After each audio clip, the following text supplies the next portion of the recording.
Hi, are you Peter? I am. Hey, nice to see you. Thanks for Good. meeting me on Zoom. Um, have you ever gone to therapy before? I have not. No. Okay. So before we get into any therapy or what brings you in, I just want to kind of go over some nuts and bolts things. I want to spend a few minutes reviewing some important information about the counseling and the therapy process, so that you can make an informed decision on your participation and engagement, collaborations, and so on, in therapy. Does that make sense? Hmm. All right. Well, as I said, my name is Mike, and I am currently a marriage and family therapy trainee.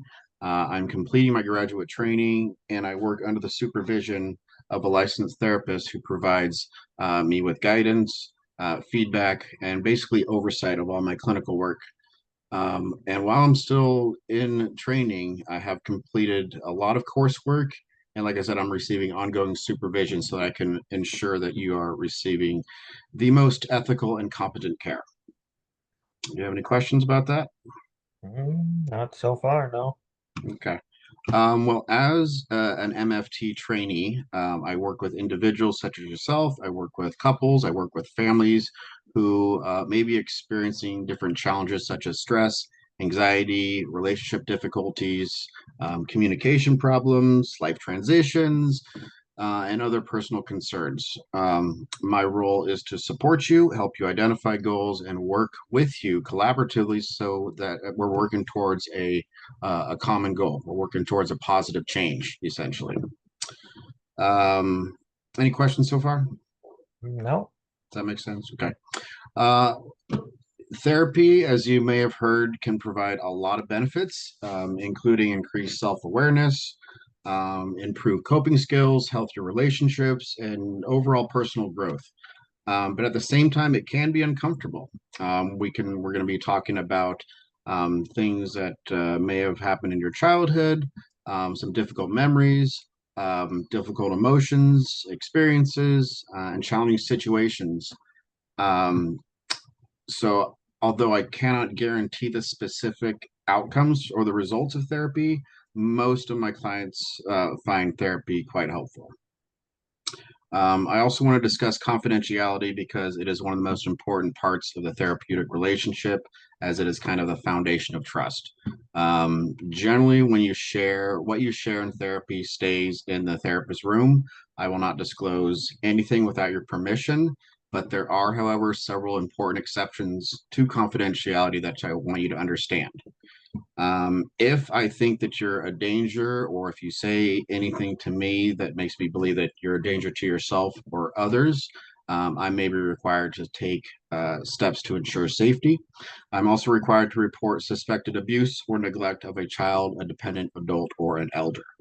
Additionally, there may be circumstances where information is released and if required by a court order or other legal requirement. Does that make sense to you? Is that clear? Yeah, it's pretty straightforward. Okay.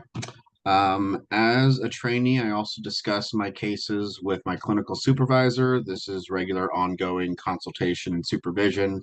It's all part of my training and it's conducted professionally and confidentially to support quality care.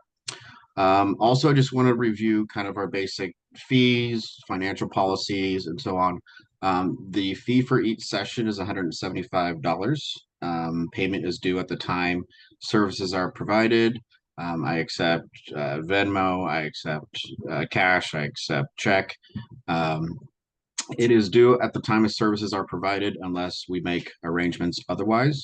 If you need to cancel an appointment, I ask that you provide at least 24 hours notice. Late cancellations or missed appointments may be subject to a cancellation fee. Is that is Yeah. that understood? Hmm. Okay.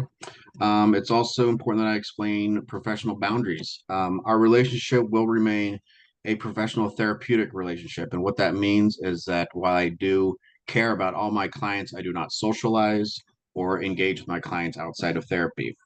I I do not engage with online social media. I don't engage with clients for coffee or lunch, um, or anything like that. And these boundaries are to protect you, and it's to protect the therapeutic process because we want to maintain a safe and professional environment. Does that make sense? Yeah, yeah. And pretty much that's about it. I do want to point out that your participation in this therapy is totally voluntary. You have the right to ask questions, participate in treatment planning, discuss concerns about therapy, and discontinue or terminate treatment at any time. My goal is to create a respectful, collaborative, and supportive environment where we can work together towards the goals that are important to you. This covers pretty much all the points of what informed consent is. Do you have any questions before we kind of get into what brought you in today? No, let's get into it. Okay. Well, what brought you into therapy today? I've been seeing dead people